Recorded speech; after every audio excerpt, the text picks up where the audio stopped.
नमस्कार, news laundry में आपका स्वागत है। हमारे साथ है बिहार सरकार के योजना एवं विकास मंत्री Maheshwar Hazari. Sir, news laundry में पहले तो आपका बहुत बहुत स्वागत है। आपको भी बहुत बहुत धन्यवाद, इतना कष्ट कट के यहाँ तक आए। जी सर, मैं पहला सवाल यही जानना चाहूँगा, आप अभी क्षेत्र की यात्रा कर रहे हैं, क्या लग रहा है इस बार आपकी और आपकी पार्टी की और आपके नेता दोबारा मुख्यमंत्री बन पाएंगे? देखिए, आदरणीय नेता नीतीश कुमार जी जब 2005 के बाद बिहार के बागडोर संभाले, 2005 से पहले जो बिहार की स्थितियां थी, 50 किलोमीटर रोड चलने के लिए पूरी दिन लगता था और गाड़ी सेम डे उसी दिन गाड़ी को गैरेज भी जाना पड़ता था, इतनी ख़राब स्थिति थी रोड की। दूसरी बात है, बच्चा जब घर से स्कूल के लिए जाता था, किन्हीं का पति जो सर्विस करता था, यदि सेवा करने के लिए जाते थे सर्विस में, या कोई कॉन्ट्रैक्टर था अपना काम कराने के लिए जाते थे, तो उन लोगों के परिवार में हमेशा चिंता रहता था कि मेरे परिवार के लोग लौट के आएंगे कि नहीं आएंगे, कहाँ उठा के ले जाएगा, अपहरण हो जाएगा। लेकिन आदरणीय नेता नीतीश कुमार जी की इच्छा शक्ति और विजन के कारण वही बिहार, जिस बिहार को कहता था आलू बालू और लालू है, कभी बिहार विकास नहीं करेगा, और बिना उद्योग धंधा के भी नीतीश कुमार जी के विजन ने आज बिहार को कहाँ से कहाँ तक पहुँचाने का काम किया। आज बिहार के किसी कोना में चले जाइए, इतनी अच्छी रोडें हैं जो 5 से 6 घंटा में बिहार के किसी कोना में आप राजधानी पटना राजधानी पहुँच सकते हैं। मैं यहाँ पर टोकूंगा, आप अभी जहाँ यात्रा करके आ रहे हैं, आप बाइक से हैं, बाइक से रैली कर रहे हैं, आपने वो सड़कें देखी?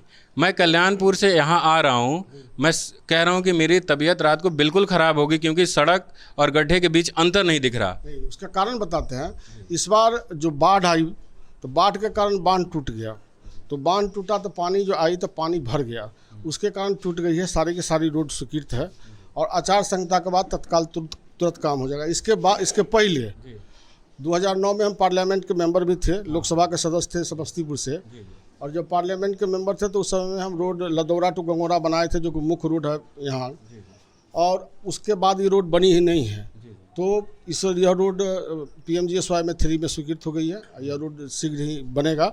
तो बाढ़ के कारण बहुत सारे रोड क्षति हुई है अपना, जो जहाँ जहाँ बाढ़ग्रस्त क्षेत्र है, और बाढ़ग्रस्त में नीतीश कुमार जी ने जो व्यवस्था की थी यहाँ सामुदायिक किचन का, लोगों की रहने का, भूसा का, दवाई का, तो एक ऐतिहासिक चीज़ थी नीतीश कुमार जी ने की। क्वारंटाइन सेंटर में जिस तरह से नीतीश कुमार जी ने व्यवस्था करने का काम किया, इसको लोग एडॉप्ट, भारत सरकार भी एडॉप्ट किया, अदर दूसरे स्टेट के CM थे जो नीतीश कुमार जी के जो काम था उसका एडॉप्ट करने का काम किया। हमारा जो नल जल योजना है, जहाँ के मुखिया अच्छे हैं, जहाँ के वार्ड मेंबर अच्छा है, वहाँ की तकदीर बदल गई है। आप एक पंचायत बताएंगे, यहाँ पर आप जाइएगा हिजपुरवा में, और वहाँ प्रमोद सिंह मुखिया है, वहाँ जाइएगा तो जो नीतीश कुमार जी के विजन है, इच्छा शक्ति है, 110% वहाँ पर उतारा गया है। उनको राष्ट्रपति पुरस्कार भी मिला है, और वहाँ लगता है कि नीतीश कुमार जी के विजन क्या था। लेकिन कुछ लोगों के चलते, जो लोग ठीक से काम नहीं किए, जिसके कारण जमीन पर नहीं उतरा, उन लोगों के कारण कुछ बदनामी हुई है। कौन है उन लोग? अधिकारी नहीं, जनता हमको भी वोट देती है, पंचायत प्रतिनिधि को भी वोट देता है, वार्ड मेंबर को भी वोट देता है, तो जनता मालिक होती है, क्योंकि जनता के द्वारा निर्वाचित होता है। तो जनता के प्रति सारे के सारे MLA MP और पंचायती राज के जितने जनप्रतिनिधि होते हैं उनके प्रति उत्तरदायित्व होता है। तो अपना दायित्व का निर्वाह हर लोगों को करना चाहिए, और सारे के सारे जो जवाबदेही है वो सरकार पर चली जाती है। और सरकार का विजन, इच्छा शक्ति रहती है कि ज़मीन पर उतरे जो अंतिम पायदान के लोग हैं, जिनके लिए सरकार की योजनाएं हैं, वही योजनाएं ज़मीन पर उतरे और उन लोगों को फ़ायदा मिले। इसी के तहत नीतीश कुमार जी काम कर रहे हैं। नीतीश कुमार जी के परिवार में न भाई को जानता है कोई, न उसका बेटा को जानता है, न उसके परिवार के अन्य सदस्य को जानता है। उसी तरह से हमारे आदरणीय प्रधानमंत्री जी सिर्फ देश के लिए करते हैं। जब से वह बागडोर संभाले हैं तो पूरे विश्व में आदरणीय प्रधानमंत्री जी अपने देश का गौरव बढ़ाने का काम किए हैं, मान सम्मान बढ़ाने का। लेकिन कुछ पार्टियाँ, जो जितनी भी इनके अलावा जो पार्टियाँ हैं, सब प्राइवेट लिमिटेड फॉर्म है। LJP के बारे में भी कह रहे हैं, एकदम ये प्राइवेट लिमिटेड फॉर्म है। जितनी सीटें दलित के नाम पर वह वोट लेने का काम करते हैं, और जितना भी सीट मिलता है उनको दलित कोटा में, सारे के सारे अपने परिवार में रख लेते हैं। हम पार्टी के बारे में क्या ख्याल है? नहीं, 7 सीटें उनको मिली, 3 उनके रिश्तेदार को दी गई है। देखिए, हम पार्टी में चूंकि उससे पहले भी उनके परिवार में MLC था, वो अपने थे। लेकिन इससे कोई भी यदि कोई और किन्हीं का दल है तो उनको हमेशा सोचना चाहिए। मैं सबके बारे में कहता हूँ, हमेशा सोचना चाहिए। पहले समर्पित कार्यकर्ता है, कार्यकर्ता के बारे में सोचना चाहिए। जो झोला ढूता है उनके बारे में सोचना चाहिए, और जनता के दुख सुख देख करके आता है तो वो भलाई का भी काम करता है। कुछ लोग ऊपर से ऊपर जो सोना का चम्मच लेके आते हैं, वो क्या जानेगा जो गरीब का किस हाल में रहता है, गांव किस तरह से रहता है। कुछ लोग तो ऊपर से टिकट लेके आते हैं, ऊपरे ऊपरे पार्टी के नाम पर जीत के चले आते हैं, जमीन की धरातल पता ही नहीं है। कितने लोग होंगे अभी विधानसभा विधायक कैंडिडेट उम्मीदवार जो मोटरसाइकिल से घूमता होगा। हम मैं मेंबर ऑफ पार्लियामेंट भी था, तो उस समय में मैं सारे के सारे जितने प्रखंड है 6 विधानसभा क्षेत्र मैंने मोटरसाइकिल से घूमने का काम किया, जिसके कारण पूरे भारत में मुझे मेडल मिला। सबसे ज़्यादा PMGSY 10,000 करोड़ रुपये का रोड हमने बनवाने का काम किया। ठीक सर, हम इस पे आएंगे, लेकिन आप बिहार के उद्योग मंत्री भी हैं। हालांकि ये जिम्मेदारी आपको हाल ही में मिली है जब श्याम रजक ने इस्तीफा दे दिया। उद्योग के मामले पे आपकी सरकार घिर रही है। पहले तेजस्वी यादव ने कहा कि हम 10 लाख रोजगार देंगे, उसके बाद भारतीय जनता पार्टी ने कल अपना जो घोषणा पत्र जारी किया उसमें 19 लाख रोजगार देने की बात की है। तेजस्वी सरकारी नौकरी की बात कर रहे हैं। आपकी पार्टी मतलब नीतीश कुमार की जो सरकार रही और भारतीय जनता पार्टी के साथ गठबंधन की, वो रोजगार के मसले पे घिर गई, और लॉकडाउन ने तो और पोल खोल दी कि बिहार में रोजगार नहीं है और बिहार में माइग्रेशन होता है। देखिए, तेजस्वी जी के क्या सोच है नहीं सोच है, इसके बारे में मुझे विशेष नहीं कहना है। वो अभी तो 22 महीना हम लोगों के साथ महागठबंधन सरकार में थे। महागठबंधन में हम लोगों ने, जनता ने जनादेश दिया था, चुनाव जीत के आए थे। एक बार आवाज़ उठाने का काम किया था क्या? नीतीश कुमार जी ने जिस तरह से शिक्षकों के बहाली में शिक्षकों को जिस तरह से इम्प्लाई किया गया, उनको सामाजिक सम्मान दिया गया, अभी जिस तरह से हर गरीबों के बीच में जिस तरह से अभी मान लीजिए हमारे यहाँ फ्लड आया है, 6-6 हज़ार रुपया दिया गया है, अनाज 3 महीना का मुफ्त दिया गया है, उसके बाद सामुदायिक किचन लगा के सभी को खाना खिलाया गया था। तो नीतीश कुमार जी के सोच एकदम है। अभी हमारे आदरणीय नेता अमित शाह जी ने कहा है कि हम तो भारत सरकार 16 लाख सभी को रोजगार देने का काम करेगी। सर योजना और उद्घाटन और घोषणाएं तो काफ़ी हुई, लेकिन आपको सच्चाई नहीं दिखती कि बिहार में लगभग 30 लाख लोग बाहर से आए कोरोना के समय में, और वो तमाम लोग वापस जा रहे हैं। बिहार सरकार ने उन्हें रोजगार नहीं दिया। सो बात नहीं है। कुछ मैं आपको बताना चाहूँगा कि जितना बिहार में लघु उद्योग है पूरे देश में कहीं नहीं है। यहाँ जितने कुटीर उद्योग है, छोटा छोटा उद्योग है, हमारा मैं उद्योग विभाग का भी 1 महीना मंत्रालय संभाला हुआ है, और 1 महीना के अंदर हमने 5,000 मजदूर रहते थे। यहाँ जूट मिल है मुक्तापुर में, उसको हमने चालू कराने का काम, 5,000 मजदूर काम करता है। उसके बाद 2 चीनी मिल जो पूर्णिया में है, 2 चीनी मिल, वो चीनी मिल का सारा काम कर दिए। चूँकि जिस दिन उद्घाटन था 26 तारीख के, उसी दिन संजोग से आचार संहिता लग गई, इसीलिए आचार संहिता लग जाने के कारण उसका उद्घाटन नहीं हो पाया। तो हम लोग चाहते हैं कि जितना हमारे यहाँ उद्योग हैं उस उद्योग को पुनः चालू करें। जो जीर्ण शीर्ण हालात में है उसको हम लोग सरकार के द्वारा प्रोत्साहन राशि दे करके उसको हम जल्द से जल्द चालू कराएं, पुनः चालू करें। नीतीश कुमार जी 2005 में मुख्यमंत्री बने थे बिहार के, 2020 चल रहा है, 15 साल हो गए, बीच में राजद के साथ रहे। आप समस्तीपुर के सांसद रहे हैं और मंत्री भी रहे हैं बिहार सरकार में। आपके यहाँ एक चीनी मिल बंद पड़ा हुआ है। आप जिस जूट मिल की बात कर रहे हैं, आज मैं वहाँ भी रिपोर्ट कर रहा था, तो वहाँ के लोगों ने बताया कि सिर्फ 200 मजदूर काम कर रहे हैं। 2017 में बंद हुआ और 2020 में शुरू हुआ है, और उन्हें ये भी भरोसा नहीं है कि चुनाव के बाद वो जारी रहेगा। स्वाभाविक बात है, राजनीतिक लोग पहले के जो सरकारें थी 2005 के पहले, जब हम शिलान्यास करने गए थे, मेंबर ऑफ पार्लियामेंट थे, हथौड़ी कोठी है यहीं पर दरभंगा जिला में, तो वहाँ के बूढ़ा बुजुर्ग थे, वो कहते थे जब बूढ़ा ललित बाबू जैसे लोग चले गए, बालेश्वर राम लोग जैसे चले गए, और ये छौड़ा छपाटी आया है उद्घाटन करने के लिए, इससे शिलान्यास करने, इससे पुल बनेगा। जब कार्य प्रारंभ करने गए तो ट्रक 2 ट्रक गिट्टी गिराया था, छड़ गिराया था, उसके बावजूद भी उनको विश्वास नहीं होता था कि पुल बनेगा। लेकिन हमने जनता को कहा था कि जब तक हम पुल नहीं बनाएंगे आप लोगों के बीच में नहीं आएंगे। 38 करोड़ रुपया का पुल बनाया, उसी के 2 किलोमीटर हट के खरारी घाट है, वहाँ भी पुल बनाने का 31 पुल हम बनाए, जो 30 करोड़ से 38 करोड़ के बीच में था। तो मेरा जो सवाल था, आप इच्छा शक्ति, आप माफ़ी चाहूँगा, आप इच्छा शक्ति की बात कर रहे हैं, लेकिन 2017 में जो जूट मिल बंद हुआ उसको शुरू करने के लिए चुनाव से पहले का समय आपको क्यों सही लगा? कि इसीलिए कि मैं इस धरती का पुत्र हूँ। मेरा दर्द था जो हम अपने ज़िला में किस तरह से पहला अपने ज़िला का नाम प्रतिष्ठा सम्मान और बेरोजगारों को रोजगार दूं। इसी के लिए हमने रात दिन मेहनत करके 3 साल लगे मेहनत करते हुए। अरे यार हम तो एक महीना पहले तो उद्योग मंत्री ही बने। लेकिन आप सरकार में तो सरकार में रहने से नहीं होता है, जिस मंत्रालय में आप उस मंत्रालय के सीमित रहता है ना, आप मंत्रालय का अपना काम कीजिए। और जो हालात है, चूँकि निजी मिल है, इसमें हमने जिसको जो इनको था बिजली बिल 70 लाख रुपए का बिजली बिल था, और उसको हमने माफ़ करा के बिहार सरकार के द्वारा मात्र 28 लाख में भी 4 इंस्टॉलमेंट बनवा दिए 7 लाख रुपया के। उसके बाद 4 किलोमीटर इलेक्ट्रिकल लाइन जोड़ करके उसको मिल के चालू करने के लिए किया। चूँकि अभी आचार संहिता लग गई है, अभी सारे के सारे कार्यभार चुनाव आयोग कर रही है। बिहार सरकार चूँकि कुछ कर नहीं सकती है, इसीलिए आचार संहिता के बाद सारे के सारे मजदूर को काम मिलेगा। अभी हम लोगों ने 2 करोड़ रुपया बोनस दिलवाने का काम किया है मजदूरों को, जो मजदूर रिटायर किया है। यदि वह चालू नहीं होता तो 2 करोड़ रुपया मजदूर को तो नहीं मिलता। तो स्वाभाविक बात है, काम करने वाले को ही लोगों को टिक्का टिप्पणी करती है, इसलिए काम करना गुनाह है, ऐसी बात नहीं है। काम हमेशा करना चाहिए, जो काम करता है वहीं टिक्का टिप्पणी होती है। जहाँ विकास होता है वहीं भ्रष्टाचार की चर्चा होती है, जो विकास नहीं करेगा वहाँ भ्रष्टाचार का चर्चा कहाँ से होगा। अच्छा, ये बात आपने कही, तो आप लालू प्रसाद यादव पे भ्रष्टाचार के आरोप लगे हुए हैं, इसका मतलब उन्होंने भी विकास किया था? लालू यादव तो चौरे बेच दिया तो क्या होगा, चौरे जो भैंसी चारा खाता है वही चौरे गायब कर दिया, तो चारा का बला सरकार के ट्रेजरी से हो गया। अभी तो जो विकास के काम होती है, रोड पर काम होती है, उसमें आरोप लगाता है, ब्लॉक में आरोप लगाता है, जो फलाना चीज़ जहाँ आरोप लगाता है हम लोग के संज्ञान में आती है तो हम लोग तुरंत उसको जाँच करा के उस पर कार्रवाई कराते हैं। डीलर के यहाँ से आरोप लगाता है, जो डीलर गरीबों को अनाज नहीं दिया तो उसको हम लोग सस्पेंड कराते हैं, FIR करवाते हैं। तो कानून अपना काम करते रहती है, लेकिन जो नैतिकता हो गई है इस स्थिति में अभी की स्थितियां में सभी लोगों को अपनी दायित्व का निर्वाह करना पड़ेगा। सरकार सिर्फ कानून बनाती है। सरकार के ईमानदार हो जाने से, चाहे प्रधानमंत्री नरेंद्र मोदी जी हो, चाहे नीतीश कुमार जी हो, कभी भी देश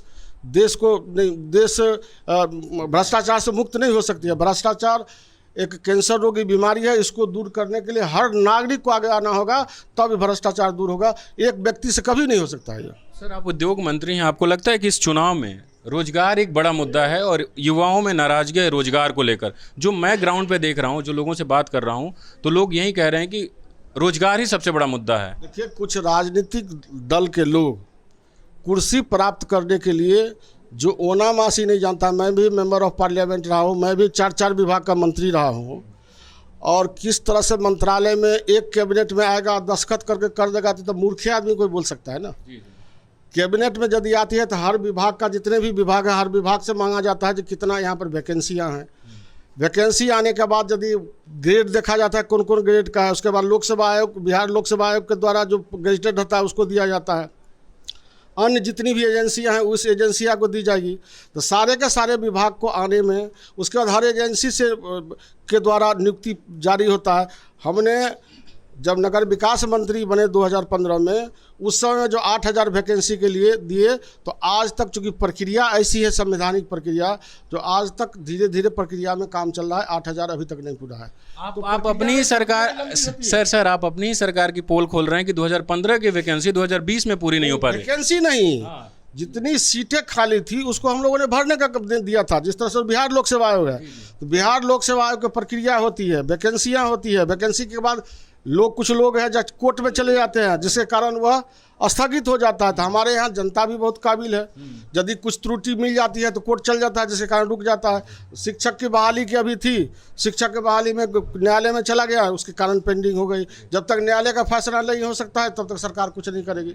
तो भिन्न भिन्न तरह की कठिनाइयाँ प्रक्रिया में होती है, उस प्रक्रिया को झेलना पड़ता है। तो कुछ लोग कहते हैं तो हम जाएंगे फर्स्ट कैबिनेट में कर देंगे, तो इससे बड़ा, मैंने समझता हूँ इससे बड़ा झूठा वादा कुछ हो सकता है। सर, कुछ और सवाल हैं, ये कि लोजपा अलग लड़ रही है, एनडीए से अलग होकर, नीतीश कुमार और भाजपा और हम पार्टी एक साथ लड़ रही है, और ये कहा जा रहा है, लोजपा ने कहा कि अगर आगे चल के चुनाव के बाद लोजपा और भाजपा सरकार बनाएगी, तो चुनाव की समझ रखने वाले लोग चर्चा कर रहे हैं कि नीतीश कुमार को घेरने की कोशिश चल रही है। आपको क्या लगता है? देखिए, बिहार के मतदाताओं को मूर्ख बनाया जा रहा है लोक जनशक्ति पार्टी के, वोट कटवा के रूप में साबित होगी। और मैं आपको चैलेंज के साथ, गारंटी के साथ कह रहा हूँ, रोसड़ा में उनका भाई लड़ रहा है ना, प्रिंस राज को, जो यहाँ का प्रदेश के अध्यक्ष हैं, सांसद में आपके यहाँ, और लोजपा का प्रदेश अध्यक्ष भी हैं। अब हमको रिजल्ट के बाद बताइएगा, उसकी जमानत जब्त हो जाएगी। कहाँ से? रोसड़ा से। रोसड़ा से। पूरा बिहार में एक भी सीट एलजेपी नहीं है, वो सिर्फ वोट कटवा के काम कर रही है। और वह सब आयातित, जितने भी उम्मीदवार हैं सारे के सारे आयातित हैं।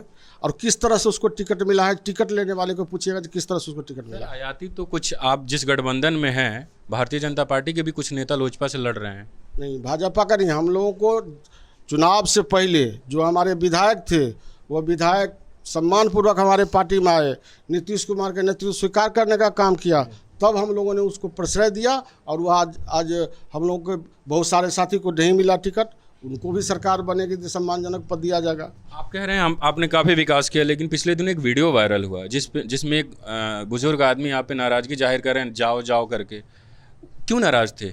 उसको बताते हैं आपको। देखिए, कुछ लोग अभी जो हमारे विपक्ष के लोग हैं, जो लोग 15 वर्ष जो शासन करने का मौका मिला तो चरवाहा विद्यालय खोलने का काम किया, एक इंडस्ट्रीज, एक उद्योग नहीं लगाया, एक रोड नहीं बनाया, बिजली 4 घंटा डिस्ट्रिक्ट टाउन में नहीं रहता था। वैसे लोगों को एक गिरोह है, वह गिरोह सारे के सारे जगह एलजेपी और बीजेपी के जितने उम्मीदवार हैं उसको बदनाम करने के लिए भेजा था। आपने देखा ठीक से, उसमें लिखा जो 10 वर्षों तक आप विधायक थे, बताइए, आप अपने काम का हिसाब दीजिए।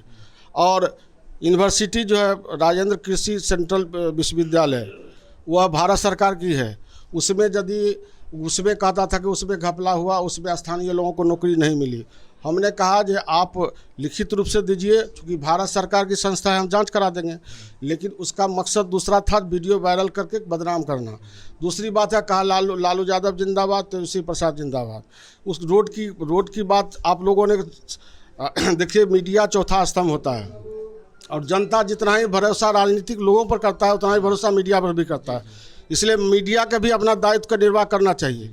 और जिस तरह से मीडिया ने आज तक, एनडीटीवी ने और भिन्न भिन्न चैनलों ने जिस तरह से बिना जमीन पर आए हुए हवा में जिस तरह से दिखाने का काम किया, यह प्रजातंत्र के लिए सबसे बड़ा दुर्भाग्यपूर्ण है। अभी भी मैं चैलेंज करता हूं किसी मीडिया के लोग के, आवे जमीन पर देखिए, रोड चकाचक है, और उसके बावजूद भी भारत सरकार के सेंट्रल यूनिवर्सिटी है कृषि विश्वविद्यालय, उसमें नौकरी क्या कोई विधायक देने का अधिकार है क्या? और उसको इतना हाईलाइट किया गया न्यूज चैनल के मार्फत से, इलेक्ट्रॉनिक मीडिया के मार्फत से। तो दुर्भाग्य है प्रजातंत्र के लिए। आप लोगों को यदि वेतन मिलता है, आप लोगों को यदि चैनल से आते हैं, तो आप लोगों के यदि कोई कंप्लेन मिलता है तो ज़मीनी स्तर पर आपको देखना चाहिए कि क्या स्थिति है, सच्चाई क्या है।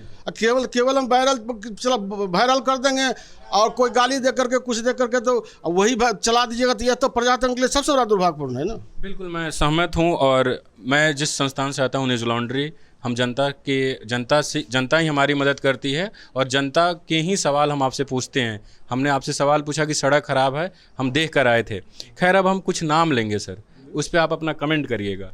तेज प्रताप यादव, आप ही के शहर से चुनाव लड़ रहे हैं वो। देखिए, जनता मालिक होती है, और अभी भारतीय संविधान में जनता के इतनी अधिकार है। जब हम बिहार सरकार के 4 विभाग के मंत्री रह चुके हैं, अभी भी 2 विभाग के मंत्री हैं। एक साधारण मतदाता के भी हाथ जोड़ के, कल जोड़ के आशीर्वाद मांगते हैं तो वोट देने का काम कीजिए। जनता मालिक होती है, जनता जिसको साथ देगी उसको सरकार बनेगा। लेकिन कोई भी जनता बिहार की यह नहीं देखना चाहता है जो 15 वर्ष पूर्व क्या था, किस तरह से नरसंहारें हुआ करती थी, किस तरह से भला लोग करके घर में घुस के गोली मार दिया जाता था, किस तरह से गाड़ी में राइफल निकाल करके रोड पर चला करता था, किस तरह से रोड शोरूम में जा करके एक व्यक्ति विशेष के द्वारा गाड़ी खींच करके ले आया जाता था और शादी समारोह में उसको ले जाता था। यह लोग, बिहार के लोग बर्दाश्त नहीं करेगा। वैसे लोगों को कभी सत्ता नहीं देने का काम करेगी, भले वो कितना भी लोगों को बदनाम, अपना जितना हमारे एनडीए के नेताओं को बदनाम करने का होगा बदनाम करे। एक टीम भेजी हुई है वो सब जगह, तो किस तरह से जेडीयू और बीजेपी के जहाँ कैंडिडेट है किस तरह से बदनाम करे। अभी भिन्न जगह देखिएगा, इसी तरह वायरल करके अभी आ रहे थे तो 5 को दारू पी के सो गया। अब बताइए, जब अब ये सो रहा है 5 को दारू पी के, सत्ता मिलेगा तो क्या करेगा हम जनता के भला लोग के? रोड पर चलना मुश्किल हो जाएगा। दारू पी के मतलब बिहार में शराबबंदी नहीं हुई, या उसको उठा के ले गया पुलिस। शराबबंदी तो ये सर, आपकी हत्या होती है, हत्या में 302 लगता है, जेल जाता है, फांसी की सजा होती है, क्या हत्या नहीं होती है? कानून अपना काम करते रहेगी। सरकार जो कानून बनाया है उसके अनुकूल। पहले शराबबंदी नहीं होने के कारण पहले भला लोग दारूबाज से डरता था। आजकल दारूबाज भला लोग से डरता है, इसीलिए कि दारू पीते रहता है तो देखता है कि 4 भला आदमी दौड़ के घर में घुस जाता है, इसीलिए कि कहीं वो पुलिस के इन्फॉर्मेशन दे देगा तो हमको जेल में बंद कर देगा। यही बदलाव हुआ है यहाँ बिहार में। चिराग पासवान, मैं नाम ले रहा था, वो आपने थोड़ा सा लंबा कर दिया, थोड़ा शॉर्ट में जवाब दीजिएगा। चिराग पासवान को लेकर क्या सोचते हैं आप? देखिए, इस बिहार है, बिहार पर जो ज़मीन पर काम करेगा वही नेता बनेगा। रामविलास पासवान जी सम्मानित लोग थे, उनको सभी सम्मान किया करते थे। उन्होंने बहुत लड़ाई लड़ी गरीबों को, इसीलिए वह लीडर थे। यह लीडर नहीं है, यह सिर्फ दिल्ली में बैठ करके और बस मीडिया में बने रहने का काम करते हैं। ज़मीन पर कहीं कुछ उनका नहीं है। नीतीश कुमार जी के बारे में क्या सोचते हैं? नीतीश जी के भूतों न भविष्य, ऐसा मुख्यमंत्री ने बिहार में कभी हुआ है न कभी होगा। नरेंद्र मोदी जी के बारे में? नरेंद्र मोदी जी ने आज़ादी के बाद जिस तरह से देश का मान सम्मान पूरे विश्व में बढ़ाने का काम किया है, जिस तरह से आत्मबल हमारे सेना को नरेंद्र मोदी जी ने देने का काम किया, आज तक कोई प्रधानमंत्री ने देने का काम किया। बहुत बहुत शुक्रिया सर, हमसे बातचीत करने के लिए और हमें समय देने के लिए। बहुत बहुत धन्यवाद आपका।